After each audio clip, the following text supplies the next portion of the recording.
নমস্কাৰ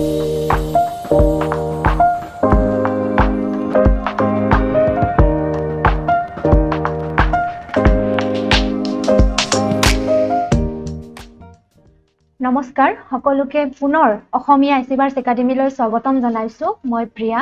আজিৰ এই ভিডিঅ'টোত মই ভাৰ্বৰ যিখিনি ৰৈ যোৱা কনসেপ্ট আছিল তাৰ ওপৰত আলোচনা কৰিম আৰু ইয়াতে এটা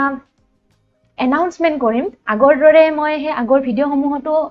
এনাউন্সমেন্ট কৰিছিলো বাৰু কিন্তু আজিৰ বহু দিনৰ মূৰত লগ পাইছো যেহেতু আজিৰ এই ভিডিঅ'টোত আকৌ হে এনাউন্সমেন্টখিনি কৰিব বিচাৰিম আমাৰ অসমীয়া এচিভাৰ্ছ তৰফৰ পৰা তাতে মানে কেবাখনো কিতাপ ৰিলিজ কৰিছে আপোনালোকে যদি লব বিচাৰে সেইসমূহ কিতাপ লব পাৰে আৰু এই কিতাপসমূহ আপোনালোকৰ অসমৰ যিসমূহ চৰকাৰী পৰীক্ষা আছে বা চেন্ট্ৰেল লেভেলৰ যিখিনি পৰীক্ষা হয় তেনেকুৱা ধৰণৰ পৰীক্ষাসমূহৰ কাৰণেও কিন্তু এই কিতাপসমূহ খুবেই বেছি দৰকাৰী গতিকে আপোনালোকে যদি বিচাৰে কিতাপসমূহ আমাৰ একাডেমীৰ তৰফৰ পৰা লব পাৰে কন্টেক্ট নাম্বাৰখিনি দিয়া থাকিব ডেসক্ৰিপচনত দিয়া থাকিব সেই গোটেইখিনি লিংক আপোনালোকে চাই মিলি পাৰচেজ কৰিব পাৰে ঠিক আছে তো ভিডিঅ'সমূহলৈ আৰম্ভ কৰো আজিৰ যেটো কনসেপ্ট আছিল হেতু আছিল কনসেপ্টস বেসড অন ভাৰ্ব মই আগতেও আলোচনা কৰিছো আৰু এইটো ভিডিঅ'টোতো মই হে ভাৰ্বৰ কথা আলোচনা কৰিম কিন্তু আগৰ যিখিনি ভিডিঅ'ত মই বুজাইছো তাত যিখিনি কথা কোৱা হৈছে সেইখিনি আকৌ ইয়াত মই ডেসক্ৰাইব নকৰো যেহেতু আলোচনা হৈয়ে গৈছে কিন্তু যিখিনি ৰৈ গৈছে সেইখিনি পাৰ্ট মই ইয়াতে ডিসকাশন কৰিম আৰু এইখিনি বস্তু আপোনালোকৰ পৰীক্ষাৰ কাৰণে খুবেই বেছি দৰকাৰী হয় গতিকে ভিডিঅ'টো স্কিপ নকৰাকে পাৰিলে চাব গতিকে স্টাৰ্ট কৰো প্ৰথম স্লাইডত যেটো দিয়া আছে তাতে আমি অকমান এনে ওভাৰভিউ হিচাপত আকৌ এবাৰ চাই দিছো যে কি আছিল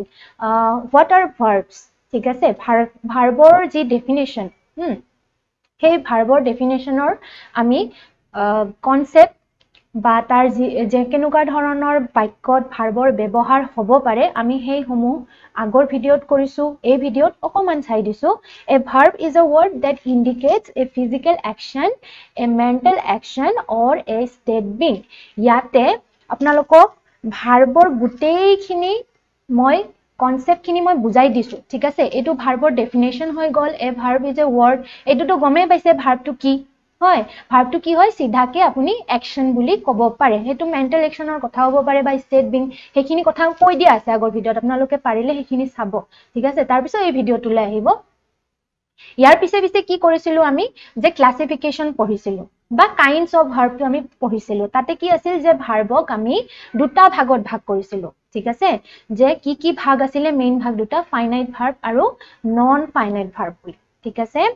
again এই যে ফাইনাইট ভাৰ্ব হল এই ফাইনাইট ভাৰ্বক আকৌ আমি দুটা ভাগত ভাগ কৰিছো কেনেকে মেইন ভাৰ্ব আৰু অক্সিলাৰি ভাৰ্ব আপোনালোকে স্লাইড সমূহত এই ক্লাসিফিকেশন খিনি পাৰিলে চাব আৰু পাৰিলে ধুনিয়াকে এটা নোট ডাউন কৰি ৰাখিব এই বস্তুখিনি আপোনালোকক ফিউচাৰ ৰেফাৰেন্সত বহুখিনি সহায় হ'ব বুলি মই ভাবো এইখিনি কিন্তু মেইনে হয় আপোনালোকে পাৰিলে মনত ৰাখিব অলপ চলপকে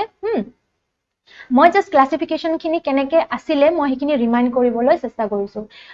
তাৰ পিছে কি আছে চাওক যে ফাইনাইট ভাৰ্বক আমি দুটা ভাগত ভাগ কৰিলো main verb auxiliary verb again non finite ভাৰ্বক আমি আকৌ তিনিটা ভাগত ভাগ কৰিছো ঠিক আছে কি যে ইনফিনিটিভ বা ইনফাইনাইট বুলি কয় জেৰান্ট বুলি কয় আকৌ থাৰ্ড ওয়ান ইজ পাৰ্টিসিপল বুলি কয় তাৰ মানে তিনিটা ভাগ কিহৰ পালো আমি নন ফাইনাইট ভাৰ্বৰ ঠিক আছে এইখিনি আছিল ভাৰ্বৰ মেইন ক্লাসিফিকেশন খিনি বা কাইন্ডস খিনি ঠিক আছে এতিয়া আমি পঢ়িম মেইন কথাখিনি যে আগতে যিখিনি হৈ গল হেখিনি তো হৈ গল তাতো আমি আলোচনা কৰিছো কিন্তু এইটো ভিডিঅত আমি কোনখিনি আলোচনা কৰিব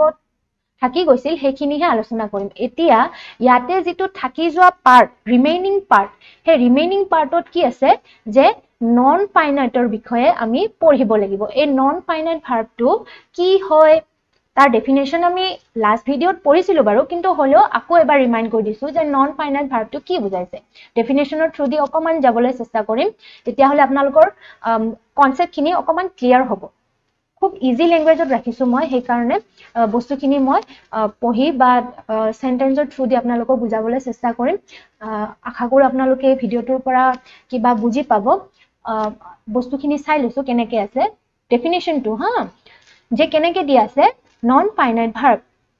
A non-finite verb is a verb that doesn't change based on subject, number or tense. It includes infinitives, gerunds, and participle, and provides additional information about the main verb. Main verbor ki provides kore ihote additional information provide koribo. Ako ki provide koribo je এইটো এটা এনেকুৱা verb হয় যে নেকি কোনো ধৰণৰ subject বা number বা টেন্সৰ ওপৰত ডিপেন্ড নকৰে বা চেঞ্জও নহয় তো ইয়াতে আমি ডাইৰেক্টলি ক'ব পাৰো যদি কোনো ধৰণৰ চেঞ্জ নাহে ভাৰ্বৰ ঠিক আছে কোন কিহৰ ওপৰত ডিপেন্ড কৰি সাবজেক্ট নাম্বাৰ বা টেন্সৰ ওপৰত যদি ডিপেন্ড কৰি কোনো ধৰণৰ চেঞ্জ নাহে হে ভাৰ্বটো তেতিয়া হলে হে ভাৰ্বটো কম আমি নন ফাইনাইট ভাৰ্ব বুলি ঠিক আছে আৰু আকৌ এটা এডিশনাল ইনফৰমেশন কি যে ইহতে কি কৰিব যে provides additional information কাৰ দিব মেইন ভাৰ্বছৰ additional information দিব ঠিক আছে এক্সাম্পলটো ইয়াৰে আগৰে হয় এই আগৰ এক্সাম্পলে মই লৈ থৈছো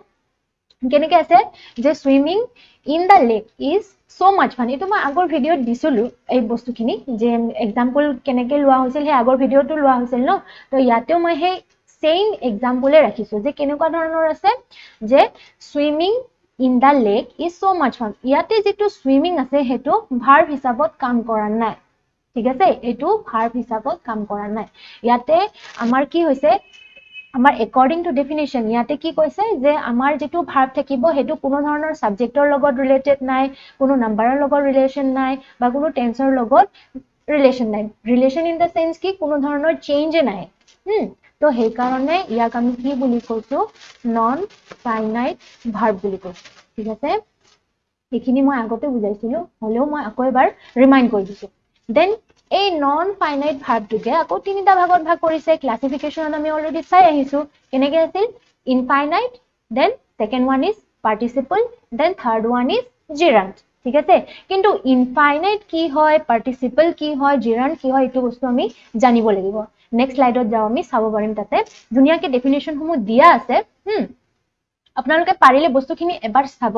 ডেফিনিশন খিনি অকমান চাবলৈ চেষ্টা কৰিব সৰু সৰুকে ৰাখিছো বুজিবৰ কাৰণে ৰাখিছো যাতে কনসেপ্টখিনি ডেফিনিশনৰ থ্ৰু দি ওলাই আহে এবাৰ চাই ললে বস্তুখিনি ওলাই যায় ঠিক আছে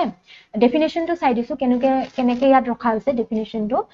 প্ৰথম যেটো ডেফিনিশন আছে ইনফাইনাইট ভাৰ্বৰ কাৰণে আছে ঠিক আছে কেনেকৈ আছে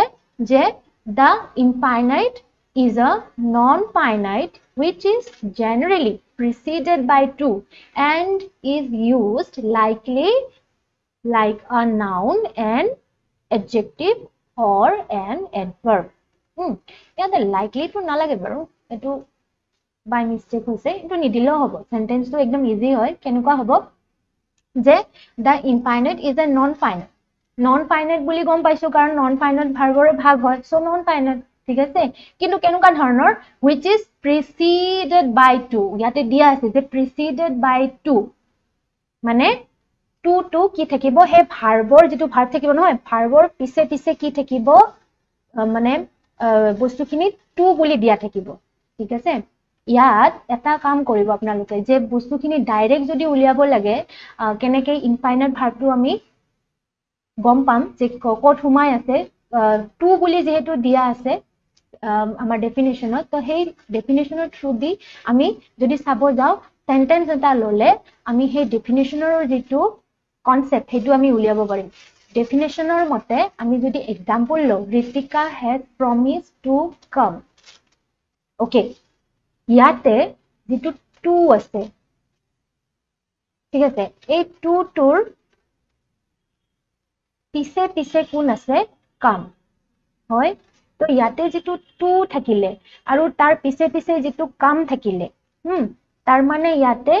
আমি কি গম পালো যদি to থাকে আৰু তাৰ পিছে পিছে যদি কিবা এটা ভাৰ্ব দিয়া থাকে তাৰ মানে হেতু হ'ব আমাৰ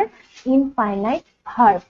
হ'ব এই বস্তুখিনি ইয়াতে অকমান চালে উলাই যায় মানে এই বস্তুখিনিত কেনেকুৱা হয় গুটেইখিনি কি হ'ব মানে ধৰক এতিয়া কি হৈ আছে to তো আমি ডাইৰেক্ট ক'ব নোৱাৰো যে to হলে যে ইনফাইনাইট হ'ব হেনুকাটো কথা নহয় তাৰ কাৰণে কি কৰিব লাগিব যে ভাৰ্বটো পিছত আছে নে নাই হেতু চাব লাগিব ঠিক আছে এতিয়া to আমি গম পালো কিন্তু ভাৰ্বটো তো চাব লাগিব যে তোৰ পিছে পিছে ভাৰ্ব আছে নে নাই আছে কামটো হয় ভাৰ্ব সো হেতুক আমি কি বুলি ক'ব পাৰো ইনফাইনাইট ভাৰ্ব বুলি ক'ব পাৰো ঠিক আছে definition যদি অকমান টাফ লাগিছে then example টো চাব বহুত ইজি হয় preceded by to টো চালে হল to থাকিব plus কি থাকিব verb থাকিব হেতু যদি থাকে তাৰ মানে infinite verb হ'ব example টো চাই লব next কি আছে participle আছে the word which is partly a verb and partly an adjective in its use is called a participle ইয়াতে কি বুলি কৈছে যে participle কাক বুলি কাক কয় বুলি যদি আমি জানিব লাগে কি হ'ব এটো এটা word এ হ'ব verb হ'ব কিন্তু হেতু কেনেকুৱা ধৰণৰ verb হ'ব partly a verb মানে কিছু সংখ্যক মানে আংশিকভাৱে verb হ'ব আকৌ আংশিকভাৱে adjective হ'ব নাও verb মানে তো গমে পাইছে action হয় and adjective মানে কি বুজায় যে গুণ দোষ হেবোৰ যদি থাকে তাক আমি adjective বুলি কও হয় তো আংশিকভাৱে যদি verb হয় আৰু যদি আংশিকভাৱে adjective হয় দেন তাক আমি সেই শব্দটোক আমি কি বুলি ক'ব পাৰো participle বুলি ক'ব পাৰো ঠিক আছে আৰু ইয়াকে আমি সেন্টেন্সত ব্যৱহাৰ কৰো কেনেকে ব্যৱহাৰ কৰো আমি एग्जांपल লম আৰু সেই সমূহ আমি চাম ঠিক আছে কিন্তু তাৰ আগতে ইয়াৰ কিছু আমি ফৰ্মস বিলাক জানিব লাগিব হেতু ইম্পৰ্টেন্ট হয় বাৰু ফৰ্মস বিলাক জানিব লাগে পাৰ্টিসিপলৰ বিশেষকে আপোনাৰ যেটো ফৰ্মস হয় ইয়াৰ যেটো ভাগ বুলি কোৱা হয় সেই ভাগ বিলাকো কিন্তু জানিব লাগিব পাৰ্টিসিপলৰ ক্ষেত্ৰত কৈছো বাকি ইনফাইনাইট ভাৰ্ব এখিনিত আপোনালোকে ডেফিনেশনৰ থ্ৰু দি বা एग्जांपल থ্ৰু দি এটো বুজিব পাৰিব কিন্তু যেতিয়া পাৰ্টিসিপলৰ কথা আহিব তেতিয়া কিন্তু অকমান জানিব লাগিব যে কত কেনেকুৱা ফৰ্মসটো ঘুমাই আছে ঠিক আছে কিন্তু ইয়াতে এটা কথা মনত ৰাখিব কি যে the participles are the words that are used as adjectives বিশেষকে adjectives হিচাপেহে এই participle বোৰ ইউজ হয় সেন্টেন্স বোৰ চালে গম পাম আমি কেনেকে কি আছে প্ৰথমতে ইয়াৰ ফর্মটো চাই লৈছো কেনেকে আছে participles have three forms এটো মনত ৰাখিব এটো কেনেকে যে ৰাখে participle টো কেনেকে ভাগ কৰা হয় তিনিটা ভাগত ভাগ কৰা হয় ইয়াৰ মানে ফৰ্ম থাকে যেনেকা ভাৰ্বৰ ফর্ম থাকে ন verb 1 verb 2 verb 3 okay list of ভাৰ্বত আমি পঢ়িব পাও ঠিক সেই দৰে এই যেটো participle আছে তাৰো কিন্তু ফর্মস আছে কেনেকে present past perfect okay present participle বুলি কম then past participle বুলি কম then perfect participle বুলি কম এখিনি তাৰ ফৰ্ম হয় কাৰ আমাৰ participle ঠিক আছে নেক্সট চাইছো ইয়াৰে বিশ্লেষণ আমি চাব লাগিব কেনেকে যে present participle নো কেনেকে হয় present participle কেনেকে হয় বা কেনেকে আমি বাক্য দিয়াক ব্যৱহাৰ কৰো হে বস্তুটো জানিব লাগিব যে কি আছে অকমান ডেফিনেশনও দিছো ইয়াত মই বুজিবৰ কাৰণেহে দিছো দে এটো বস্তুখিনি আপোনালোকে অকমান চাব যাতে কি হয় সেন্টেন্সত কেনেকে ইউজ হয় আমি হেতু বুজিব পাৰো তাৰ কাৰণেহে ডেফিনেশনটো মই ৰাখিছো বাকি সেন্টেন্সত যেনেকে ইউজ হয় সেই মতে যদি কনসেপ্টটো যদি থাকে তেতিয়া হলে আপোনালোকৰ এনেও প্ৰবলেম নহয় কিন্তু অকমান যেহেতু বেসিক্স হয় অকমান জানিব লাগে সেই কাৰণে ডেফিনেশন খিনি ৰাখিছো বাৰু যি কি নহওক ইয়াৰ ডেফিনেশনটো অকমান চাইছো কি আছে যে present participle is formed by adding ing ঠিক আছে কি হ'ব এটো এড কৰিব লাগিব ing ফর্ম ঠিক আছে to the infinitive form of verb and is generally used in a sentence as an adjective and continuous tense and participle phrases ঠিক আছে এইবিলাক কিন্তু জানিব লাগে কথাটো যে কেনেকে টেন্সত কেনেকে আহিছে adjective হিচাপত কেনেকে ইউজ হৈছে participial phrases কেনেকে তাত ইউজ হৈছে আমাৰ present participle টো হেতু কিন্তু অকমান জানিব লাগিব আৰু ing লগা বুলি যেটো কৈছে ইয়াত adding ing বুলি কৈছে ন এইটো বস্তুটো কিন্তু ম্যাটাৰ কৰিব যে কত কেনেকে ing হল বা কি বুজাই আছে হে ing টোৱে হে বস্তুখিনি অকমান জানিব লাগে বাৰু যদি ডেফিনেশনটো টান পায় एग्जांपल লৈ যাব তাত ধুনিয়াকে মই কৈ দিম হে বস্তুখিনি আপোনালোকে ডেফিনেশনৰ থ্ৰু দি উলিয়াব পাৰিব ঠিক আছে এখিনি এনে লিখিছো বাৰু in a sentence adjective shows modifies a noun or pronoun describing its quality or states কি বুলি কৈছে যে adjective যেটো থাকিব এটো shows কেনেকুৱা হ'ব যে it shows modifies noun or pronoun ঠিক আছে কিন্তু ইয়াতে আপোনালোকে প্ৰথমতে চাব লাগিব যে ing তো হল ing লকে ঠিক আছে দেন কি হ'ব জেনাৰেলি ইউজ কেনেকে ইউজ হ'ব adjective হিচাপে ইউজ হ'ব পাৰে participle টো এটো participle কোনটো participle present participle ৰ কথা কৈছে ঠিক আছে adjective হ'ব পাৰে দেন continuous tense ৰ ক্ষেত্ৰত হ'ব পাৰে আকৌ participial phrases ক্ষেত্ৰতো কিন্তু আমি present participle টো ইউজ কৰো ঠিক আছে এইটো কিন্তু মন কৰিব এইখিনি যদি উলিয়াব পাৰে দেন ইজি হয় যে কি আছে ইন আ সেন্টেন্স এডজেক্টিভ যেটো ইয়াৰে থাকিব হেতু মডিফাইজ কেনেকুৱা ধৰণৰ মডিফাইজ হ'ব নাউন বা প্ৰনাউনৰ মডিফাইজ এটা ফৰ্মক বুজাব ঠিক আছে আৰু কি ডেসক্ৰাইব কৰিব আমি জানো যে এডজেক্টিভে কোৱালিটি অৰ কোৱান্টিটি অৰ ষ্টেটে বুজায় তো সেই বস্তুটো সেন্টেন্সৰ থ্ৰু দি আপোনালোকে উলিয়াব পাৰিব ঠিক আছে এটা নোট আছে present participles used as adjectives are often followed by noun এটো অকমান মন কৰিব যে ম্যাক্সিমাম যেখিনি এডজেক্টিভস ইউজ হ'ব হেখিনি কি হ'ব that are followed by noun ইয়াতে pronoun বুলিও কৈছে নহয় কিন্তু most of the cases কি হয় নাউনক আমি দেখিবলৈ পাওঁ ঠিক আছে সো নাউন যদি আছে আৰু হে এডজেক্টিভটো যদি ফলোড হৈছে বাই নাউন তেতিয়া হলে আপুনি হেতু ক'ব পাৰে প্ৰেজেন্ট পাৰ্টিসিপল বুলি ঠিক আছে এক্সাম্পলটো চালে গম পাম কেনেকৈ আছে যে I am eating ice ঠিক আছে ice cream okay I am eating ice cream ইয়াতে যেটো ing ফর্ম আহিছে ing ফর্ম হয় তো ইয়াতে ing ফর্ম পাই গলো দেন কি আছে যে আইসক্ৰিমৰ কথা কৈছে হয় তো আইসক্ৰিমৰ যেটো আপোনাৰ কি থাকে যে খোৱাটো I am eating ice cream বুলি কৈছে ইয়াতে কি হ'ব যে ing যেটো আমি ফর্ম পাম হেতুটো হবই হেতু কি হ'ব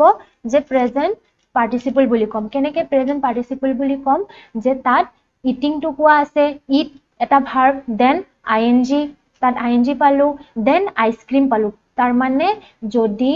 মই ইয়াতে কওঁ আইসক্ৰিমটো কি হৈ যায় ইয়াত এডজেক্টিভৰ কেছত আহি যাব পাৰে মানে ইয়াৰ যেটো মানে আইসক্ৰিমৰ যেটো কোৱালিটি বা যেটো ইয়াৰ ষ্টেট ঠাণ্ডা গৰম হেতুও হ'ব পাৰে নাই বা এটো আপুনি এনেকেও ক'ব পাৰে যে এটো এটা নাউন হয় হয় আইসক্ৰিম মানে আইসক্ৰিমটোক আমি নাউন বুলিও কনসিডাৰ কৰিব পাৰো হয় তো নাউন হৈ আছে ইফালে আকৌ ing ফৰ্ম হৈ আছে अगेन এই যেটো ভাৰ্ব হয় হেতু ফলোড বাই সিধাকে আমি ক'ব পাৰো নাউনক আমি ফলো কৰি আছো তো এই যেটো ইটিং হ'ব হেতু কি হ'ব আমাৰ প্ৰেজেন্ট পাৰ্টিসিপল হ'ব ঠিক আছে বুজিছে কথাটো অকমান টান লাগিছে নেকি ক'ব যে বস্তুখিনিত কি সোমাই আছে যে ইটিং আছে হয় ভাৰ্বত ইটিং আছে ইটিং লৈছো দেন আইসক্ৰিম এটো আমি কি বুলি ল'ব পাৰো নাউন বুলি ল'ব পাৰো eating or ing plus ice cream to noun তাৰ মানে কি হল আমাৰ ইয়াতে যে ing এটা পালো প্লাস এটা নাউন পালো যদি এইখিনি কন্ডিশন ফুলফিল হৈছে তাৰ মানে তাক আমি প্ৰেজেন্ট পাৰ্টিসিপল বুলি ক'ব পাৰো ঠিক আছে এটো প্ৰেজেন্ট পাৰ্টিসিপল ঠিক আছে বা এডজেক্টিভও হ'ব পাৰে যেনেকে নেক্সট আৰু এটা আছে সেন্টেন্স কেনেকে যে hearing the noise she woke up hearing ইয়াতে ing আছে তাৰ মানে সিধাকে ক'ব পাৰে কি হল যে ইয়াত যেটো ing ভাৰ্ব হৈ আছে হেতু কি প্ৰেজেন্ট পাৰ্টিসিপল বিকজ ইয়াতে কি হৈ আছে ing তো আমি পালোয়ে ভাৰ্বৰ লগত ing প্লাস ইয়াতে আমাৰ কেছত কি হল যে the noise তাৰ মানে শব্দ শুনি ঠিক আছে শব্দটো শুনি কি হল she woke up মানে তাই জাগি উঠিছিল হয় তো হেতু কথা বুজাইছে যে ইয়াতে এডজেক্টিভও আপুনি ল'ব পাৰে noise টু ঠিক আছে তাৰ মানে যদি ing থাকে নাউন থাকে and that is followed by noun বা সেই এডজেক্টিভ টু কি থাকিব পাৰে ing লগে লগে আমাৰ কি থাকিব এডজেক্টিভও থাকিব নাউন তো থাকে হেতু তো কমন বাট এডজেক্টিভ যেতিয়া থাকিব হেতুও কিন্তু আমি প্ৰেজেন্ট পাৰ্টিসিপল বুলি ক'ব পাৰো ঠিক আছে এইখিনি আছিল প্ৰেজেন্ট পাৰ্টিসিপলৰ ওপৰত ইমান টান নহয় কিন্তু হলেও বস্তুখিনি জানিবলগীয়া ঠিক আছে বস্তুখিনি অকমান চাব লাগিব একদম কিওয়াৰ্ড খিনি উলাব যে ing আছে ওকে দেন কি আছে আপোনাৰ এডজেক্টিভ আছে নে নাই কন্টিনিউয়াস টেন্সত আছে নে নাই পাৰ্টিসিপিয়েল ফ্ৰেজেস আছে নে নাই যদি এইখিনি বস্তু উলাইছে তাৰ মানে প্ৰেজেন্ট পাৰ্টিসিপলটো আপুনি চিনাক্তকৰণ কৰিব পাৰিব ঠিক আছে আৰু খালি এটা কথা ইয়াতে মন ৰাখিবলগীয়া কি আছে যে প্ৰেজেন্ট পাৰ্টিসিপলটো আমি কেনেকৈ ব্যৱহাৰ কৰো used as adjectives and হেতু adjectives কেনেকৈ ইউজ হয় বা ফলো হয় নাউন হিচাপত আমি তাক পাব পাৰো হ'ব এইখিনি মনত ৰাখিব নেক্সট আহিছো past participle কি আছে ডেফিনেশনটো চাইছো the past participle being the third form of the verbs takes many forms such as verb plus d ed en আমি জানো যে past participle আমাৰ list of verb দিয়াই থাকে মানে v1 থাকিব v1 থাকে v2 থাকে v3 থাকে ইয়াৰে যেটো v3 form হয় এই v3 ফৰ্মটোৱে হল কি past participle আৰু এই v3 ফৰ্মটোত সদায় কি থাকে ed থাকে নাইবা d থাকে নাইবা en থাকে suppose speak যদি মই লম verb 1 speak v2 ত মই কি লম spoke then v3 spoken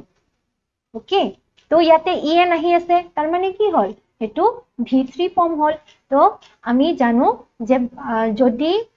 কি থাকে ভাৰ্বৰ শেষৰ ফালে d ed বা en যদি আমি দেখি পাও তাৰ মানে হেতু ভাৰ্বৰ কি হ'ব থাৰ্ড ফৰ্ম হ'ব আৰু তাকে কোৱা হ'ব past participle বি হ'ব এখিনি আছিল ইয়াৰে বৰ বেছি টান নহয় যেনেকে example she has taken the wrong turn ইয়াতে taken en আছে হয় তো en তো থাকে যেহেতু verb 3 তো সেই কাৰণে ইয়াত taken তো কি হৈ যাব past participle হ'ব the next sentence is কি she invited me to her birthday party okay now here invited ted ed বুলি আছে again এটো কি হয় past participle হয় তাৰ মানে আমি দেখিয়ে গম পালো কি হয় যে এটোক আমি past participle হিচাপত কনসিডাৰ কৰিব পাৰো ঠিক আছে আৰু থাৰ্ড ফৰ্ম হয় সেই কাৰণে এটো past participle ঠিক আছে আই হোপ এখিনি লোকে বুজি পাইছে চাগে কিন্তু ডেফিনেশনটো লৈ বৰ বেছি চাই থাকিব নালাগে কনসেপ্ট খিনিৰ ওপৰত গুৰুত্ব দিব যে কিৱৰ্ডটো তাত কি ইউজ হৈছে আইএনজি হৈছে ইডি হৈছে ইএন হৈছে হে বস্তুটো অকমান জানিলে হ'ল হ'ব নেক্সট ওয়ান কি আছে যে perfect participle okay perfect participle কেনেকুৱা হয় ইয়াতে অকমান সৰুকে ডেফিনেশন এটা দিছো a perfect participle is formed with having verb ইয়াতে having বুলি দিয়া আছে to indicate an action as completed in the past having verb থাকিব আৰু তাত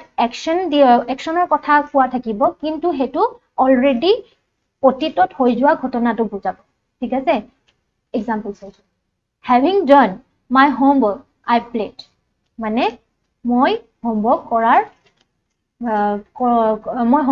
পিছত কি কৰিছো খেলিব গৈছিলো I played তাত মানে মই homework কৰিছো then মই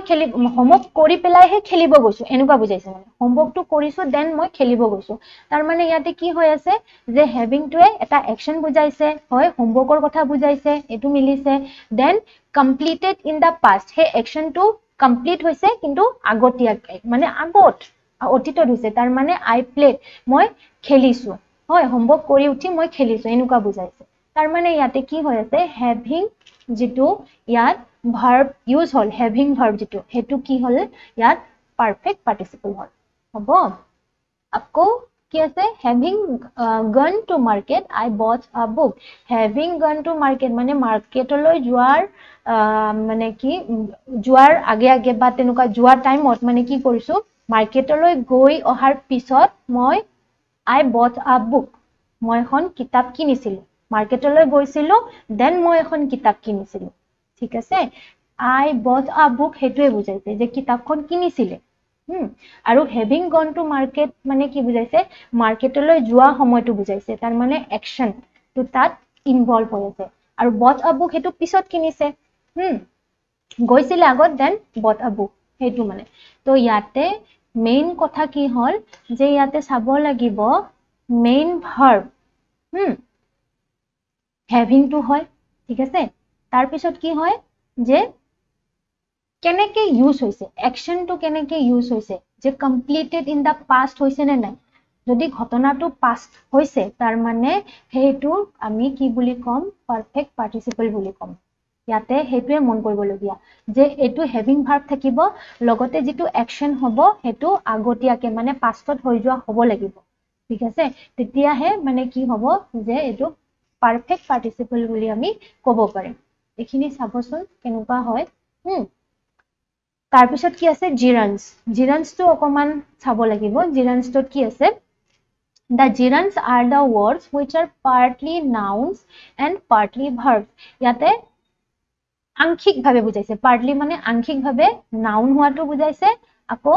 আংশিকভাৱে verb হোৱাটো বুজাইছে তাৰ মানে দুই ধৰণৰে ফৰ্মটো থাকিব হয়তো বা কি হ'ব পাৰে আংশিকভাৱে নাউনটো হ'ব পাৰে নাইবা আংশিকভাৱে ভাৰ্বো হ'ব পাৰে তাকে আমি কম gerunds বুলি কেনেকে অকমান এটা নোট দি দিছো মই gerunds can be the subject or the object মানে gerunds তো কি হ'ব পাৰে subjectও হ'ব পাৰে again objectও হ'ব পাৰে তাত subject হ'ব বুলি কোনো কথা নাই বা object যে হ'ব লাগিব তেনেকুৱা কোনো কথা নাই কিন্তু বস্তুটোত কি হয় দুটাই কেসে ফলো হয় তো সাবজেক্টটো আমি ল'ব পাৰো আৰু অবজেক্ট হিচাপতো ইয়াক আমি সেন্টেন্সত ব্যৱহাৰ কৰিব পাৰো গতিকে এইখিনি কি হ'ব পাৰে জিৰান্সৰ ক্ষেত্ৰত হ'ব পাৰে কেনেকে মই ইয়াতে চাই দিছো এক্সাম্পলত কি আছে যে swimming is a good exercise ইয়াতে যেটো সুইমিং আছে এই সুইমিংটোৱে কি বুজাইছে পাৰ্টলি ভাৰ্বছ অৰ পাৰ্টলি নাউন্স এনেকৈ আমি ল'ব পাৰো কিয় মেইন কথা যদি আমি ক'ব যাও সেন্টেন্সৰ ক্ষেত্ৰত সুইমিং টু কি হৈ আছে ইয়াত সাবজেক্ট হৈ আছে কিন্তু জিৰান্সটো আমি দুটা হিচাপতে ফলো কৰিব পাৰো সেই কাৰণে আমি সুইমিং টুক যদি জিৰান্স বুলিও কও তাতো কিন্তু ভুল নাই কিন্তু আমি তাক সাবজেক্ট হিচাপে ইয়াত ইউজ কৰিছো মানে এইটো বাক্যৰ ক্ষেত্ৰত এই সেন্টেন্সৰ ক্ষেত্ৰত আমি ইয়াক সাবজেক্ট হিচাপে ইউজ কৰিছো ঠিক আছে again next sentence কেনেকে আছে my sister is fond of dancing ইয়াতে যেটো dancing আছে object হিচাপত ব্যৱহাৰ হৈছে কেনেকে যে dancing যেটো ইয়াতে আমি verbs হিচাপত partly verbs হিচাপত ইয়াক আমি ইউজ কৰিছো ঠিক আছে কিন্তু object হিচাপে ঠিক আছে তো my sister is fond of dancing এটো হৈ গল এই dancing টোৱে হৈ গল object হ'ব তো এইখিনি আছিল আপোনাৰ জিৰান কেনেকুৱা বস্তুখিনি হৈছে বস্তুখিনি অকমান চাব প্ৰথমতে অকমান টান যেন লাগিব পাৰে কিন্তু হলেও এইখিনি ইজিয়ে হয় আপোনালোকে চাবচোন বস্তুখিনি ভাৰ্বৰ ক্লাসিফিকেশনৰ পৰা স্টাৰ্ট দিব ঠিক আছে ক্লাসিফিকেশনটো আগৰ যেটো ভিডিও আছে তাতে চাব আৰু তাৰ পিছে পিছে এই ভিডিওটো চাব আগৰ একদম ডাইৰেক্ট এই ভিডিওটোলৈ আহিব নালাগে কাৰণ কনসেপ্ট বিলাক একদম সৰু সৰু হয় সৰু সৰু কনসেপ্টখিনি জানিবলৈ হলে একদম ষ্টাৰ্টিংৰ পৰা আহিব লাগে গতিকে হে আগৰ ভিডিওটো যদি চোৱা নাই আপোনালোকে হেতু চাব ঠিক আছে আৰু ইয়াতে কেনেকে ধৰণৰ মই বস্তুখিনি বুজাব চেষ্টা কৰিছো সেই কনসেপ্টটোলৈ অকমান মন কৰিব পাৰিলে সৰু সৰুকে এটা নোট ডাউন কৰি থব তাৰ মানে বস্তুখিনি তেতিয়া আপোনালোকৰ ইজিলি ফাইন্ড আউট হ'ব ঠিক আছে গতিকে এই ভিডিওখিনিত বৰ বেছি একো নাছিলে কিন্তু বহু দিনৰ মূৰত যেহেতু লগ পাইছো তো ভাল লাগিল আপোনালোকক পুনৰ কিবা এটা নতুন কনসেপ্ট দিবলৈ পাৰিছো আপোনালোকে হয়তো এইখিনি মানে কেনেকুৱা কি পায় ভাল বেয়াটো আপোনালোকে নিশ্চয়কৈ জনাব আৰু আমি যিমান পাৰো এনেকে লাহে লাহে বস্তুখিনি দি যাম যেহেতু কনসেপ্ট হৈ আছে সেই কাৰণে মানে কি হয় বস্তুখিনি সকলো বস্তু একেবাৰে নাই মানে একেবাৰে উঠি নাহে যে একেবাৰতে মই গুটেখিনি উলাই লব পাৰিম তেনেকুৱা একো নাই কনসেপ্ট হয় সেই কাৰণে অকমান লাহে লাহে গৈছো বহু দিনৰ মূৰত এটা গেপছ পৰিছে আমি কিছুমান কামত ব্যস্ত হৈ আছিলো গতিকে ভিডিওসমূহ দিব পৰা নাই কিন্তু লাহে লাহে এই বস্তুখিনি আমি দিবলৈ চেষ্টা কৰিম গতিকে আপোনালোকে চাই থাকিব অসমীয়া এচিভাৰ্ছৰ যিখিনি ফেকাল্টি মেম্বাৰ আছে তেওঁলোকো বস্তুখিনি দিবলৈ চেষ্টা কৰিব গতিকে এই ভিডিওটো কেনেকুৱা বলে আপোনালোকে নিশ্চয়কৈ জনাব আৰু যদি ভাল লাগে প্লিজ এটা লাইক কৰি দিব আৰু পাৰিলে এটা সাবস্ক্ৰাইব কৰি দিব তো আজিলৈ এই ভিডিওটোত ইমানখিনি ধন্যবাদ